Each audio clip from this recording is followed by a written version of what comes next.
Here we go. Now we're live. Now we're live. Yes, we are, man. Good to see you. Good to see you too. You know, on my radio show every morning, we count down the days to the election. 14, right? 14. 14 days. Yeah, 14 days. So I'll be glad when it's over. I just want to get the political text messages to stop. Oh, yeah. I get at least 20 to 25 a day. Oh, yeah, man. Do you ever feel like you want to screw around with a couple of them, though? Like, you know, you want to lie to them? I mean, I've said, I'm not voting for this person. Like, oh, sorry, have a great day. I'm like, well, then stop texting me. Like, what the hell? I mean, it's ridiculous. I answered one that I was voting for George Bush. And a guy even back goes, well, which one? And I go, I think only one's living now, right? I mean, I'm sure they have AI running these platforms. You know, it's like, well, which one? It's probably some kid who's 16, 18 years old, doesn't even really even know his history. Could also be the truth. I don't know. So I thought maybe we would talk about the subject here this week, and then because next week we're going to be right on top of it. Maybe next week we concentrate on the election. Sure, that works. I like it. I want to talk a little bit about lying today. Okay. Now we've touched on it in prior weeks. Sure. But we didn't touch on it in this way. So I think the last time we brought lying into the conversation, Rocco, we were trying to talk about why people lie on a big picture philosophical basis, going, you know, looking at historically why humans do this. I want to talk about, do people feel a license to lie now because they feel society is constantly lying to them on an increased basis? Thus, the response tends to be, the lying must not have any gravity because, I mean, if our governments and our leaders and the people that we trust in society are just lying in mass, if they believe this, I'm not saying it's happening. Okay. There's a belief out there for a lot of people that we're just not getting the straight story on so much. You know? Yeah, I hope it's not the belief that lying is just what we do now. I hope it's not. I think some people lie because, one, they don't remember the truth. They've said things so many times they don't really know what the truth is anymore. It's hard to discern between, you know, fact and fiction. I think that's scary. Well, it is. I think two, people lie to fit in. I think that's a big piece of it. They feel they need to. They feel they need to. They feel they need to, you know, fabricate a story, fabricate a background. That is a whole podcast in of its own. Well, it is, but when you look at the world, right? Social media makes everybody feel like you have to be a certain way, look a certain way, act a certain way, or think a certain way. So reality's not good enough. Right. Well, it's not even that. It's like that's created what people believe the new reality is. So they have to lie to pretend they're part of it. Like, oh, I have this great job, or oh, I have this great girlfriend, I have this great car at home, I got all this money in the bank, and they're just lying about things or lying about their background. To me, authenticity and honesty are a valuable asset today. And that sucks that I even say that out loud. It used to be, that's old man talking. It feels to me like in decades prior that authenticity was just a foregone conclusion in most instances. I mean, reality was what you could see, hear, feel, taste, and smell. That was reality, right? You would think so. Yes, correct. Like, but again, I think because of social media and technology, it's becoming harder to discern fact from fiction. Like, just look at how many things you go on platforms like TikTok or Instagram, you see ads from celebrities, knowing they're not really the celebrities, AI generated. So what is the real truth out there? And is there any truth anymore? So how much of the public now believes that the truth is not consequential for society to operate because things just keep moving forward, but it's done with the distrust of the people participating? You see what I mean? Like the public is distrusting of their own reality. Yeah. I mean, it's a heavy thing to say, but that's kind of what I feel where we are right now. No, I would agree. I think that, you know, the way people look at the world, I think it gives them the inclination to lie, because they see very little authentic people and honest people in the world. So again, they think that the lying has become the norm, as opposed to truth telling being the norm. That's scary. I mean, look at politicians, look at news. There's no journalism anymore. It's sensationalism, or it's opinion pieces, which, okay, like there's no, how do you know, or where do you go to get absolute truth anymore? Yeah. And that's where I wanted to go with this. It's almost like you don't have places that you can really trust. I mean, there's an ironclad definitive answer to this. That's why I think science, the field of science and all the different, branches off of that used to be relatively viewed as being finite in society. Okay. Right. But isn't it interesting how the part of science that has become so popular in the past 10, 15 years, 20 years, has been the theoretical physicists? Because they're all educated guesses about the beginning of time, how old the world is. Think about this. Theoretical physicists are now celebrities. They're celebrity theory. Why are we so obsessed with them? Because they're not dealing in absolute finite truth. They're taking bits of things and creating hypotheses. And that feeds into what we're all probably doing, and observing and believing. But they're creating hypotheses about things that are out of this world, we'll say. They're not creating hypotheses about whether this table is wood or not. Okay. They're creating hypotheses about what is interesting. Right. When did the world start? Right. Are there different timelines? Right. Are we in different dimensions? So that creates curiosity. Why now? Why so much now? That, like, case in point, 25 years ago, we knew who Stephen Hawking was, and we knew who Neil deGrasse Tyson. He was starting to rise, but now there's so much interest in the theoretical physicists, and I think it really has to do with the fact that they're not dealing in absolute proven facts, right? It's more of a agreed. I think that's part of the story. It's borderline factual fiction, a theory. Well, that's part of it, but I also think that today, compared to 25 years ago, those theoretical physicists are more accessible. Okay. Like, think about that. 25 years ago, I didn't know who the hell these people were. Now you go on social media, podcasting, short form video, long form video, describing their theories, and it's interesting. They've always been interesting people in theories. They just have a larger platform to disseminate their information. Have a megaphone now. Yeah. And that's why I think it's become. Now, again, I think to your point, the absolute truth thing is that they are dealing in ambiguity, right? So that does create the curiosity, but I also think that there's just more access to them now. I didn't know who any of these people were before the internet. When you think about it, yeah. Do you know who Neil Tyson deGrasse was? Yeah, I did. But I had a unique, specific interest in it. Yeah, you were also nerdy back then too. I dive into it. I don't understand any of the math. When it gets to the math, I tune out. But the big picture, like who created math? Like, think about that. Like, who created math? Do we know it's true? It's one of the Oh, listen. What you just said. There's nothing wrong with it. Questioning everything. Nothing wrong with that. Correct. But don't you feel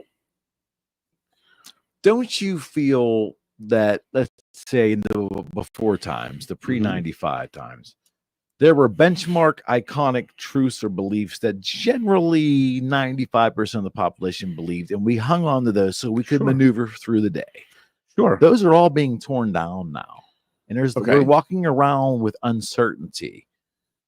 As we should sometimes. Sometimes to expand as a society or to grow as a society, you have to break down the norms of the day. Yeah. And challenge everything. Because if you didn't do that, how we have the Industrial Revolution? The Industrial Revolution challenged everything we knew up to that point, right? You have all these ages throughout the years that they were typically challenging thought patterns and things from the age before. So are we drunk on it now, though? Oh, I don't think we're drunk on it. There's more access to it. Like you can't conflate being drunk on something or just having more access to it. Because look, so use an example for beer, right? If I have access to 6 cans of beer and I drink 3 of them, I drank 50% of the beer and I feel perfectly fine, right? If I have access to 300 cans of beer and drink 10 of them, I drank a very small percent of what's out there, but I'm hammered. You know what I mean? So you got to look at there's so much more information now. So it takes a little percentage of that to get us drunk on it. As opposed to in the past, we had to take in all the information. Fair enough. But questioning it, like I always said that, like who came up with math? Like who said 2 + 2 = 4? And we're just like, yeah, makes sense. And and that system has been built on to the fact that now we use that as the measuring stick for the universe. Right. It's nuts. Every bridge we drive over is built by math, right? Everything's math. We're trusting the absolute certainty of it. We drive over a bridge, over a water body. That bridge was created by math, and that's us trusting. So that's where I believe when it comes to certain truths, some certain truths just have to be trusted. Well, that's my point. Mm-hmm. I think less and less of those people are willing to trust now. Yeah, I mean, I agree with that, but I think there got to come a point in time where people have to just, learn to trust more. I couldn't agree with you more. Yeah. If you want to go down a deep hole, there's a thing called fractals. You familiar with that? I know the term, yes. I am not a mathematician at all. I don't even know if I understand the big picture concept entirely, but I guess everything gets broken down into these bits and pieces, and it all somehow interconnects and interrelates. Yeah. And there's a whole area of mathematics just for that. And there are some documentaries that are mind numbing. I mean, math. I love math. I did very well in math, but like thinking back now, it's like, holy shit! Like, what was the purpose of it? You got trigonometry. Like, what have I ever used that for in my adult life? Well, so mathematics is something that the average person, we still, I think, trust that and able to function, but everything from the fact that we are looking for news and we've got like literally 2 sides of news. Yeah, the news should basically be reality. The news should be the news. Not opinion. This is the facts. This car hit this truck. These 3 people are dead. These 7 are injured. They were taken to this hospital, and it happened at this time. Yes. That's a factual event. I think today that when we would see just those facts, a part of society would still question that actually either didn't happen or happened differently, or there's more people injured, or there's more people dead, or they're not at that particular hospital. There's a rejection of the proposed facts almost on a dime now with a good portion of the population. You don't feel that? No, I do. Maybe not to the extent that you do. I'm maybe I'm an optimist by nature. And I like to think that, I don't know, it's a tough one. I gotta think through that one because I'm not sure what I believe or not. Okay, so set that aside for a second. So let's talk about it. 2 weeks there's going to be an election. Now, don't you have a feeling inside right now that naturally it's pretty obvious that whoever wins, there's going to be half the country very upset and half the country very happy, more than normal. It's going to be I think it's a very, very polarized right now. The side that wins is going to declare victory immediately, and it's a truth and honest election. The other side, regardless of who it is going to declare funny business. And even if the other side gets wiped out, I honestly believe there will be elements of the losing side that will find a way to contest things and to go into an area of non-belief. Yeah, I mean, shit. But think about the one side who's protecting all the elites. So to me, that's just a preservation of power and secrecy. Is why they're fighting so hard, and why it appears to be to me as well. Yeah, I think why they will go to Earth's end to prevent a certain individual from getting in the office. I think that's a big problem. And again, I think this is where the media goes wrong. They get involved and they start telling narratives to people, which are, somewhat factually based, but not fully. It's with their own spin on it, and it creates this like on both sides. It creates these monsters in people's head. Like Trump's a monster, Kamala's a monster. It's like, are they both monsters, or is this just what we've been told they are? Mm-hmm. And that's where this whole election thing is just. I know we're going to talk about this week, but this whole thing has just got me like questioning everything. Because I keep going back to the whole, again, whether you love Trump or hate Trump, don't care. Everybody has a right to vote. But the whole thing against Trump, he is a threat to democracy. That has been the speaking line of that party. Yeah, that has been toe the line, say it's this. Insanity, yes. But then you have a party who installs their own candidate without a fair election. And so that's not a threat to democracy. Right. So she wasn't elected as a candidate. She was placed as a candidate. But that's not a threat to democracy. You're exactly like, what is that? And they're using a pretty big term, threat to democracy. That's like the boy crying wolf. Mm-hmm. You're saying he's a threat to democracy. Well, you just threatened democracy by what you did. And this is the problem.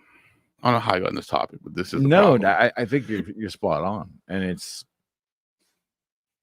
it's like civility has blown away. I mean, 100%. I mean, yeah, I mean, in politics, absolutely, civility's gone. When you think about it. I mean, I think just in life in general, it's on the decline. When you think about it.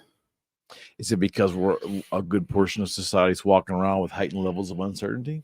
I think heightened levels of uncertainty and just heightened levels of distraction. Right?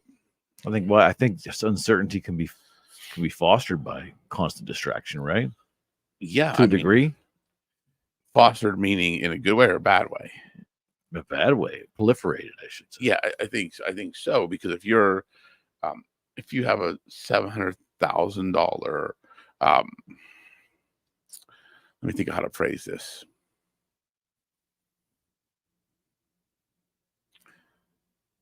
I want to take a step back for a second, because coming back to truth, I think there's an element we're missing, right? Take everything aside of politics and whatever people agree upon, disagree upon, is I think the bigger question is, how do we define absolute truth anymore? So I think we're talking about a lot of stuff and we're kind of on these different spots, but do you believe there's absolute truth anymore? Well, there needs to be. But needs to be and is are two different things. It's not real prevalent in today's society, no. Okay, and because why do you the foundation of our legal system, okay, the impression of that gets more and more deteriorated every single day. Okay, that's a problem. Our legal system meaning what? So the system I'm part of, or just the system in general? The scales of justice, okay, are supposed to be blind. True. Take 1,000 people, interview them all, and ask them how many people actually believe that, or rate it like, how much of a percentage do you believe that it happens this amount of times or not? I would venture to say it would rather be an eyebrow raising answer. Okay, which that terrifies me. Do you think justice was ever blind? Well, I think you have it's predicated on human nature and human behavior. Mm-hmm. So you're always going to have corruption or evil, right? Mm-hmm. But sometimes the perception of all this evil holds just as much weight in society as if it's actually happening or not. Do you see what I mean? Okay. So the perception of evil is sometimes just as weighty as the actual evil happening or not. The evil doesn't actually have to happen often in society. Just the public's perception in a big way that it is happening. Correct. I mean, that's how you can modify behavior, right? You create the perception of something, and we're as falling opposed for to, it. yeah. Well, I mean, we fell for it since the pandemic. Correct. When you think about it, they created this 1,000,000%. perception of something, and we just all 1,000,000%. followed along like idiots. Like, oh yeah, okay, this makes sense. Yeah, I think. Well, and that's because I believe that we're becoming softer and softer and softer as the years go on, based upon the technology providing an easier life for all of us with each and every year. Well, and that brings me to a point where I think, and I was thinking about this over the past week. There are, to truly be successful in anything, business, professional, personal life, you have to be truly willing to do hard things. Mm-hmm. When you think about, like, if you ask yourself, like, how many people do you know in your life are willing to do the really hard things? Not when someone's watching, when no one's watching. Like, answer that question. How many people do you know are willing to do that? Isn't that the phrase of, that speaks to what really character is what you do when no one's watching? Correct. But it's doing the hard, not just doing the work, but doing the hard things. Because I look at it, I look at my life, there's a handful of people that I believe, out of all the people I know, that are really willing to do the hard work.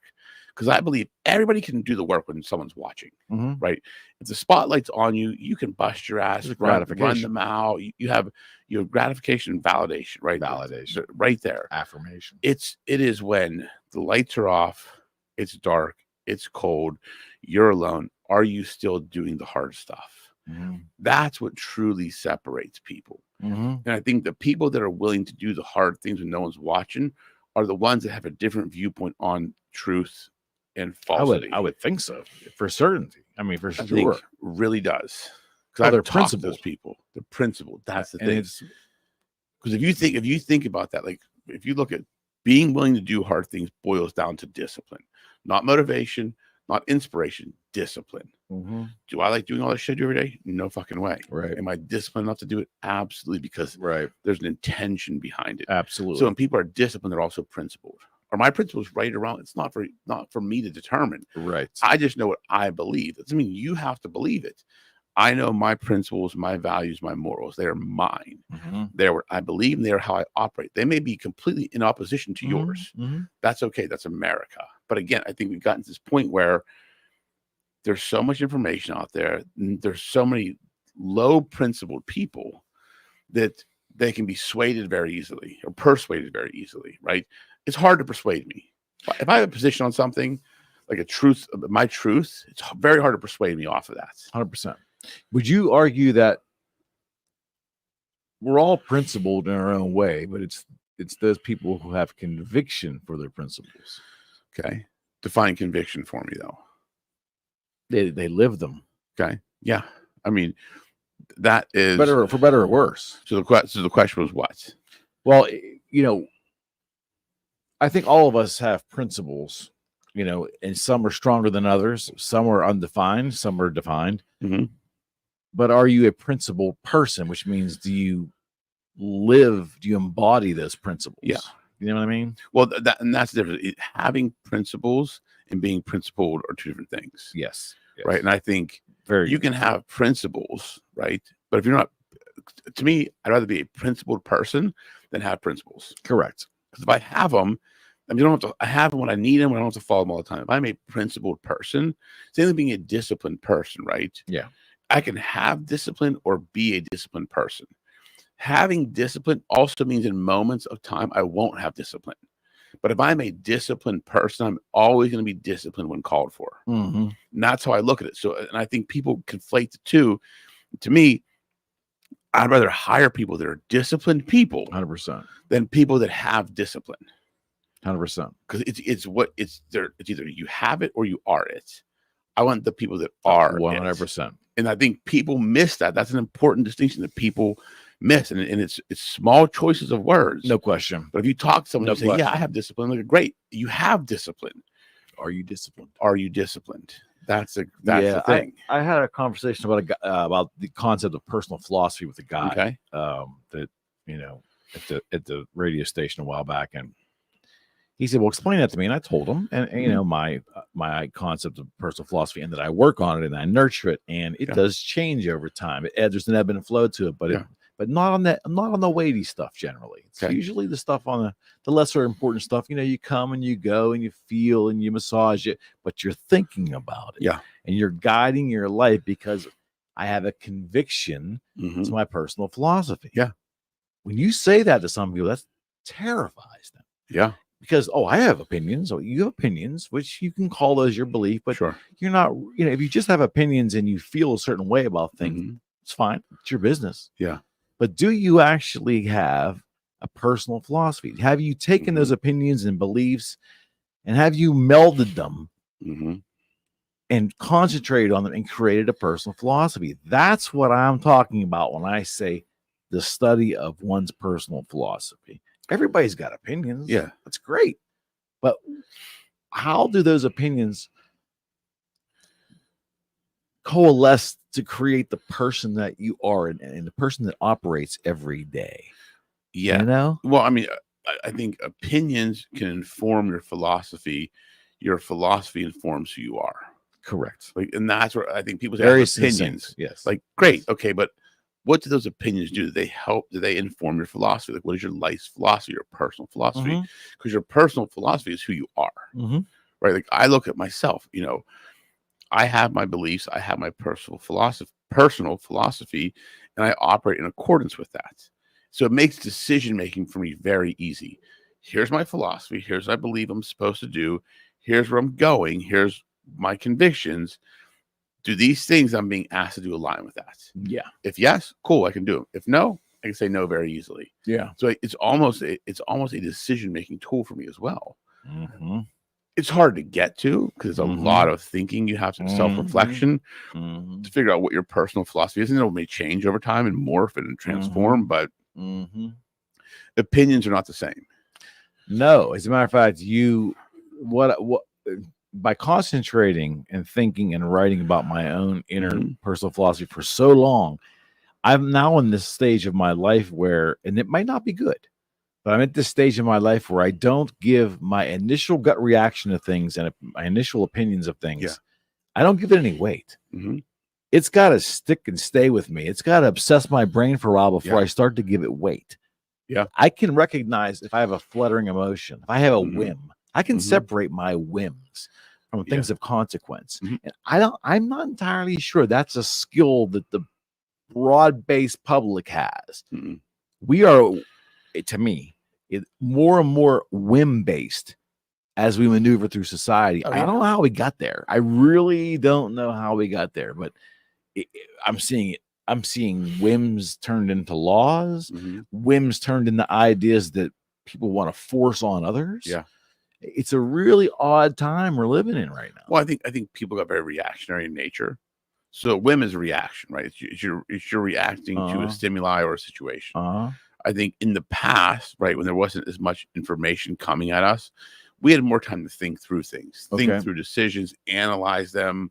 Now it's like I probably make if I look at a day, right, and look at the notifications I get, emails, phone calls, text messages, I probably make from the time I get to the office and leave at least 100 decisions a day. Not just what am I going to eat today, or am I thirsty? Like decisions that impact consequence thing. Yeah, they have consequences. At least 100, almost every single day. So I have to be reactionary. I have to sometimes do that. Now, I put a lot of thought into my personal philosophy, so that allows. So again, this comes back to the personal philosophy, right? If you put time into that, then these things don't become whims. Because you've thought a lot behind it. So it may look like you're reacting so fast, but you've put so much thought into your philosophy. That's exactly right. And that's what I'm trying to say. Yeah. I feel through this work that I've done. Yeah. On my own personal philosophy and molding it, melding it into what it is.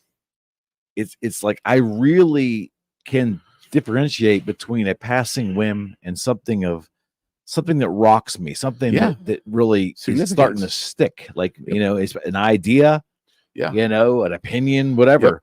But what I'm saying though, is it seems like people are riding with their whims. Yeah. not everyone, but a portion of society rides the wave of their whims.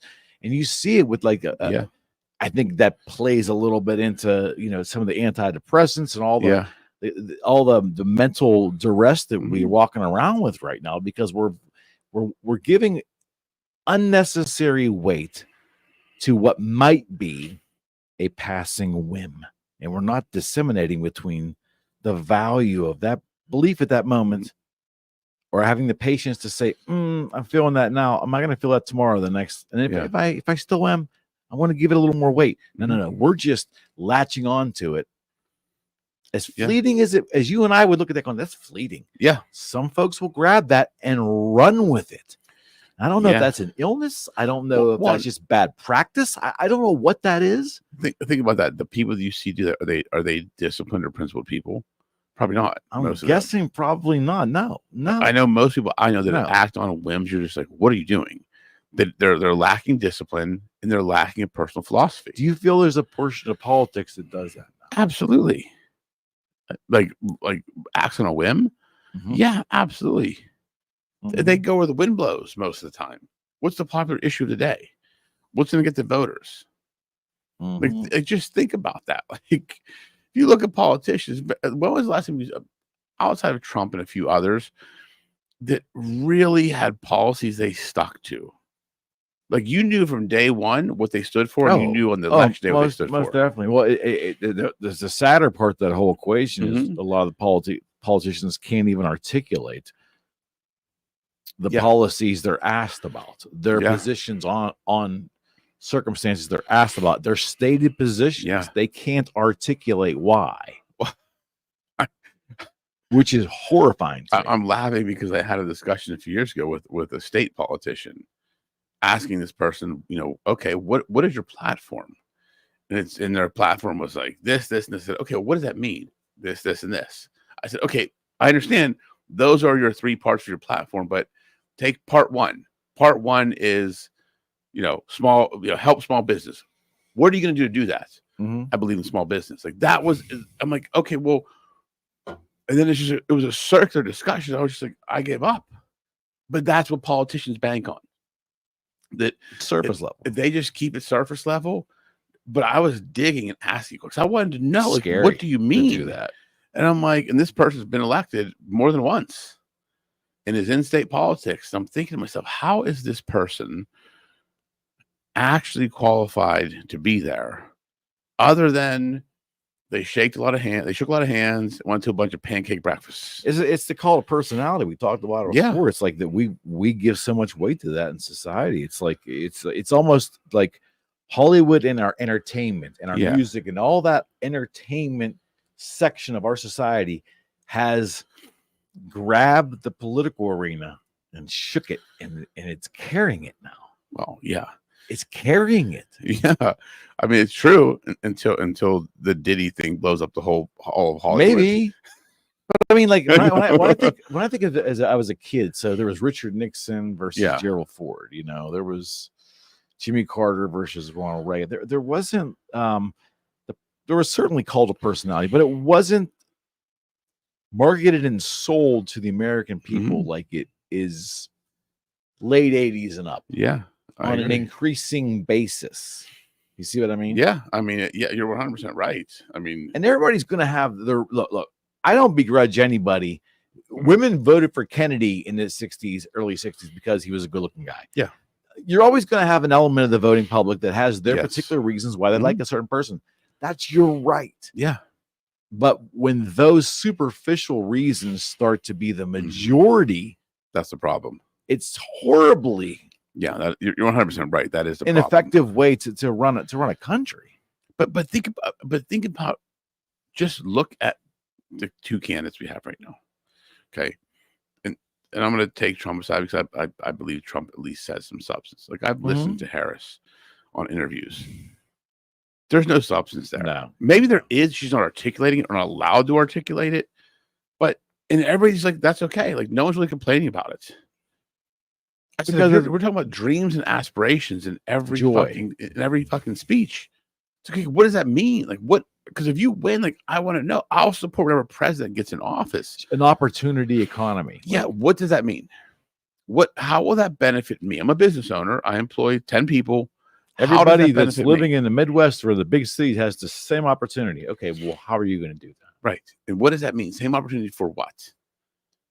To have a Target on the next block, to buy a house, to have $100,000 in savings, to have a picket fence and 3 dogs. What is the same opportunity?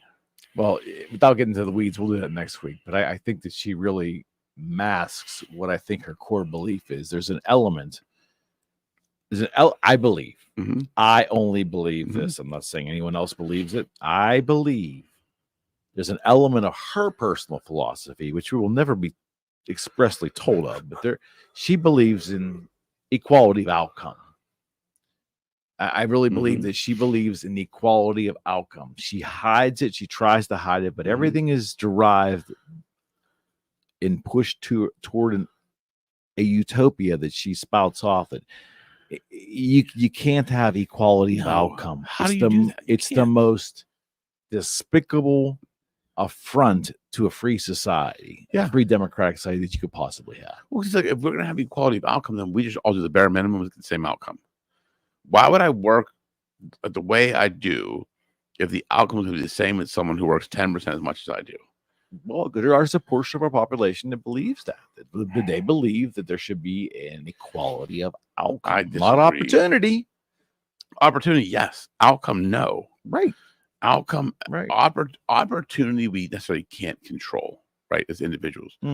Outcome, we absolutely can, right? If you lose a race, you either weren't good enough, fast enough, or didn't prepare enough. Those are variables you can fix, right? And yes, and that's where I get frustrated, because in this equality of outcome, if you're not supporting the candidate, they think, well, you're not for equality. It's like, no, that's not the case. No. Well, equality of outcome is communism, right? It's exactly pure and simple. You can call it, couch it any way you want. It's communism. You're exactly right. Line up, get doled out by the government your equal amount of rations. Yeah. And like it. That's exactly right. You're all equal. We're not meant to be equal. We're all built differently for a reason. And I truly believe as individuals, we all have certain gifts we're given. The majority of us never discover them. Because discovering the gifts, you have to go through the pain to get there. And because you'll never, I don't believe you'll ever, if you look at anybody that had this, like a gifted entrepreneur or artist or musician, their origin story always has pain in it. At least as far as I know, maybe I'm wrong, but especially an artist for sure. But even successful entrepreneurs, right? Like, that have become billionaires, like they struggled. They gave up things. They had that origin story was always a level of pain. I almost think that's a rite of passage to be a successful entrepreneur, because if you had things handed to you, or if you had an easy life, it's very hard to want to put in the effort it takes to be successful, because it is hard. But if you've always just been in the hard, it's just the way of life. 1,000,000%. But so many people, I look, and I've spoken to friends and people I know that are entrepreneurs, and they're like struggling. And I know their origin story. And I know they didn't come from, the background like I did. They've kind of had something handed to them, and they're wondering why they can't get ahead. It's because you didn't build the muscles and the grit that you do when you start at zero from scratch, and you fight and kick and claw your way out of it. Like, that's where the real learning comes in. No question. And I'm not saying you have to be an entrepreneur to learn that, but even if you're in a profession, you've got to be willing to get kicked in the nuts a bunch of times and feel the actual pain of losing, of a client berating you, or something bad happened that really lights a fire under you. Certainly. And that's where I think a lot of things are lacking in society. People don't have the fire anymore. Well, they're operating in a society that becomes easier and easier every day just to exist. And again, I'm not entirely saying it's a horrible thing. I think it's quite horrible. But for many people, they're enjoying their life. God bless them. I just don't think that a society that creates soft people in large swaths is not healthy. Yeah, I mean, what's that saying go? Good times create soft men create bad times create hard men. It's just like Hard men create soft times or easy times. So it's like a circle. So right now we're in that. We have a lot of soft people. So that's why like we're getting ready to go through the hard times. I hope not. But we are. We have to. It's a cycle we have to go through. We do. Yeah. I just I don't know. I this thing about not believing the realities we're seeing, and then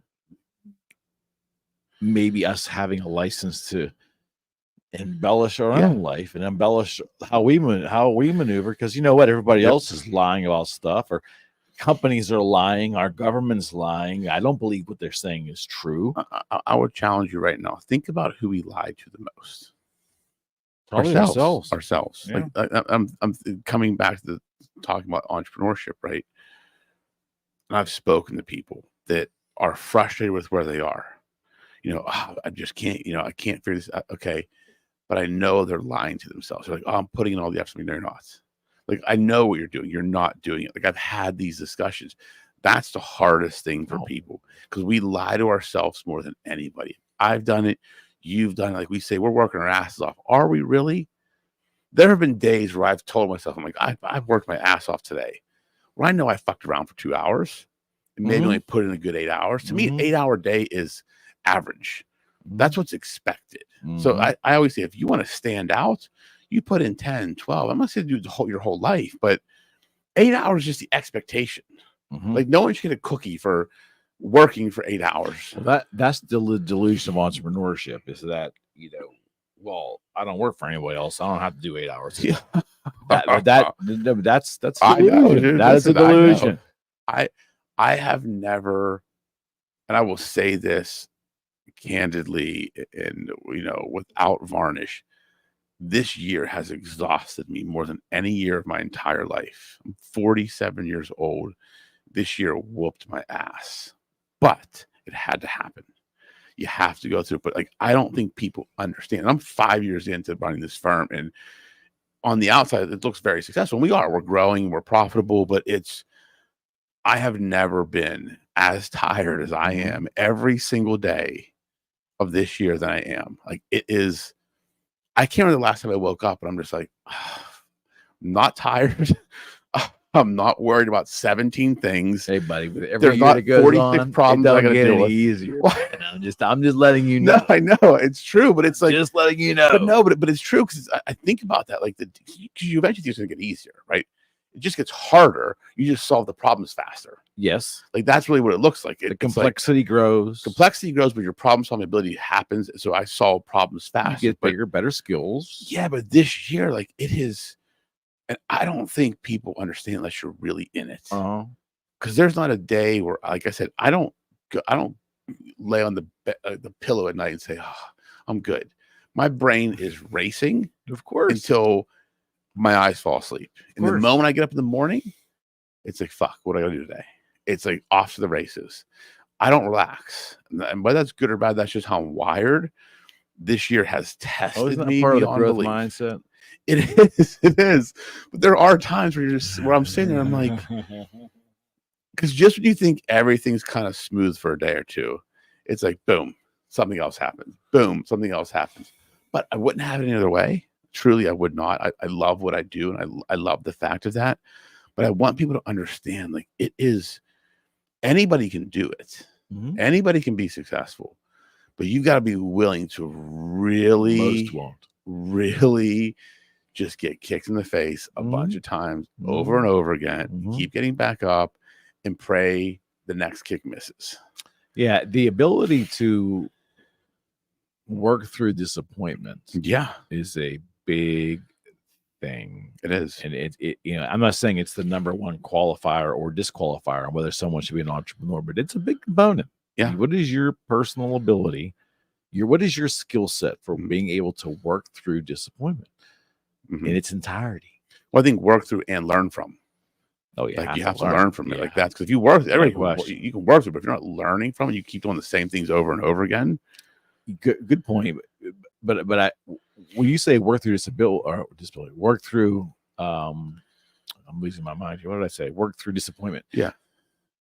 Anyone can work through 1 or 2 or 3 disappointments, but can you work through continual disappointment until things change?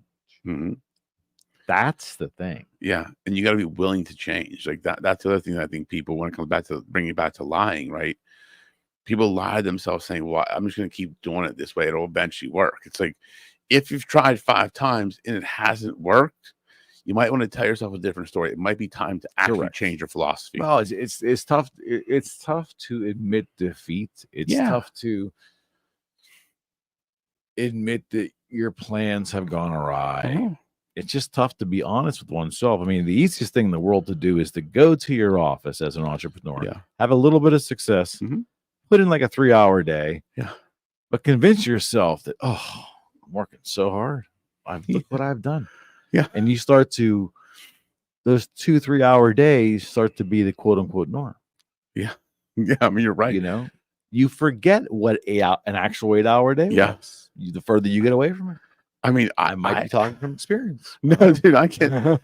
Like, we track our time from like our billable and our non-billable time, and and I track all of my billable and I track most of my non-billable. But I don't always do this. I don't really need to do it for myself.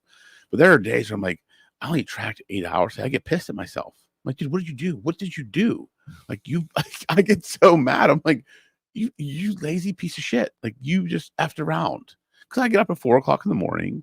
I do my thing. I'm usually in the office between 6:30 and 7:15, depending on the day, and I'm working till 8, 9 o'clock at night. It's a long day, but it's like there are days where I'm like, I didn't do anything. And I think I'm very hard on myself. I know that. Like I'm very hard on myself, but I think you have to be. Yeah. Like, well, I'm not lying. No one else is going to be. Yeah, because no one else gives a shit when you're not exactly. No one else cares. All they care about is what's in it for them. Yeah, there's no boss looking over you, telling you what to do or letting you what the expectations are. You got to want that for yourself, and it's not for everybody. No, it's not for everybody. No, it's definitely. It has been a test of my patience this year. It's been a test of everything, man. Hey, man, you got 2.5 months left yet. Don't be. Year's not over yet, everybody. No, but I feel like there's a lot of stuff that already happened. I think we're past a lot of the shit, and I think it's just made the team stronger, and we've done a lot, and it's been good. But I mean, I'll look back on this year, and this will definitely be a memorable year. This will be the growth year. Not even growth. Like we've grown substantially revenue wise, but growth personally for myself. Yeah, because it's been the hardest year for me. Yeah, man. Like hardest. Certainly, I get it. So it's definitely. I'm gonna look back and say like I learned a lot about myself. What I like, what I don't like, what I need to fix, what I need to improve upon. And I'd be willing to bet you we're gonna sit here next October and you're gonna say, no, this was the year. No, that's good though. Yeah, I know. Right. I mean, if you the exploration of oneself. Yeah. If it continues to expand each year, I mean, you can't ask for more than that. I mean, that should supersede everything. Yeah, I mean, that's the whole point of it, right? Right. I mean, you can make money anywhere. Exactly right. That's the whole point. But how do you grow as a person? Like you get one life, you get one shot. So why can't I? The whole goal of this thing is to become the best version of yourself. Now, isn't it easier, would you say, to wrap your head around that concept as an entrepreneur as opposed to someone who works for another firm? Yeah, I think so. I think it's a lot easier to wrap. So I didn't get it until I was, until I was out hanging, by myself. Yeah. And trying to figure it out. Yeah. Because you're like, no one's coming to save me. The cavalry's not coming. It's on me. And you got to figure it out. And something's got to click. All right, man. Next Tuesday will be exactly 1 week before the election. We'll have our special election show. Yeah, it'll be fun. Oh, it'll be fun. All right. Who knows what'll happen until then, man. Everybody have a great week. Thank you so much. That was a good one, man. Excellent.